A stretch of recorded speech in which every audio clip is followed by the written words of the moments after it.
और देखिए, प्रदेश बीजेपी मुख्यालय में कोर ग्रुप की बैठक हुई। बैठक में शामिल हुए केंद्रीय कृषि राज्य मंत्री भागीरथ चौधरी। फर्स्ट इंडिया से भागीरथ चौधरी ने खास बातचीत की। क्या उन्होंने कहा है वो आपको सुनवा देते हैं। राजस्थान के किसानों के लिए बड़ा दिन है।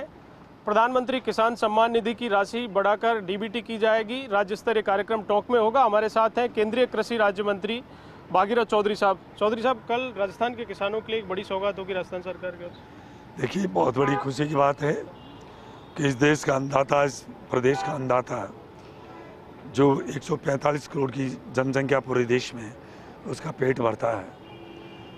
यदि किसान मजबूत होगा, किसान के घर में समृद्धि आएगी, खुशहाली आएगी, तो ये देश विकसित राष्ट्र बनेगा। और बड़ी खुशी की बात है कि केंद्र सरकार द्वारा तो 6,000 रुपये 3 किस्तों में 2-2 हज़ार रुपये की किसान सम्मान निधि दी जा रही है, परंतु राजस्थान सरकार ने पहले दफे 2,000 रुपये की जो किस्त जारी की जाए कर रहे हैं। ये बहुत शुभ संकेत है इस देश के अन्नदाता के लिए, इस प्रदेश के अन्नदाता के लिए, किसानों के लिए, क्योंकि किसान रात दिन मेहनत करता है। बूढ़े से लेकर बच्चे तक, महिला सब काम करती है और रात दिन मेहनत करती है, और उसको यदि मदद मिलती है तो इसके लिए मैं तो कह रहा हूँ राजस्थान सरकार को मैं बहुत बहुत धन्यवाद, साधुवाद देना। वादा तो डबल करने का था सर। डबल करने का होगा। अभी तो आपको पता है राजस्थान सरकार को 6 महीने काम करते नहीं हुए, बीच में लोकसभा के चुनाव आ गए, आचार संहिता लग गई है। अभी 2,000 बढ़े हैं और बढ़ेंगे।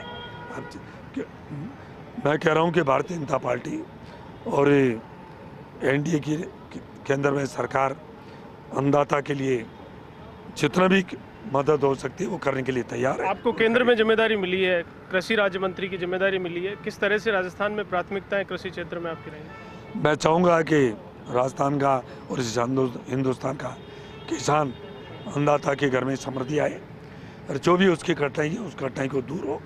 और जब किसान मजबूत होगा, ये कृषि प्रधान देश है, तो ये देश मजबूत होगा।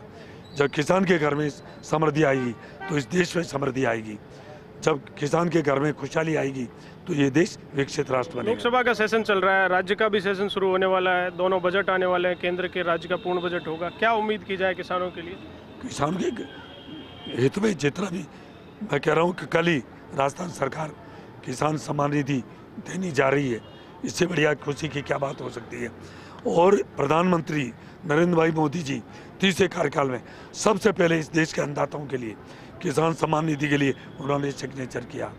18 जून को उन्होंने 20,000 करोड़ से ज़्यादा हिंदुस्तान के 9.5 करोड़ किसानों के खाते में किसान सम्मान निधि उन्होंने जारी करी है। 19 जून को उन्होंने 14 जिन्सों के MSP बढ़ाई है। और सबसे ज़्यादा तो बजट में होगी कोई विशेष सौगात? मैं कह रहा हूँ कि पहले दफे दलहन में मशहूर उड़द और तुअर जो ये फसल है, उनको 100% जितनी भी पैदावारी करेगा किसान, MSP में पूरी खरीद करेगी भारत सरकार। ये बहुत बढ़िया शुभ संकेत है किसानों के लिए। 5 सीटों पर उपचुनाव होने, सर कोर ग्रुप की बैठक भी चल रही है। किस तरह से बीजेपी की तैयारी राजस्थान में? कोर ग्रुप इसमें चिंता कर रही है, पार्टी से नेतृत्व चिंता कर रहा है। हम 5 के 5 सीटें, वो सभी सीटें ऐसी हैं जहां बीजेपी पिछले कई बार से चुनाव हार रही है लगातार। कोई विशेष रणनीति बनाई जाएगी? अब की बार 5 सीटें जीतेंगी Bharatiya Janata party. Thank you, शुक्रिया। तो केंद्रीय कृषि राज्य मंत्री भागीरथ चौधरी, जिनका कहना है कि राज्य सरकार और केंद्र सरकार दोनों सरकारें किसान के हित में लगातार काम कर रही हैं। राजस्थान के किसानों के हित में केंद्र सरकार की ओर से भी जो भी बेहतर होगा वो निर्णय लिए जाएंगे। राजस्थान में होने वाले उपचुनाव को लेकर भी भागीरथ चौधरी ने दावा किया है कि 5 सीटें इस बार भारतीय जनता पार्टी जीतेगी। वीडियो जर्नलिस्ट साहिल के साथ दिनेश कसाना, फर्स्ट इंडिया।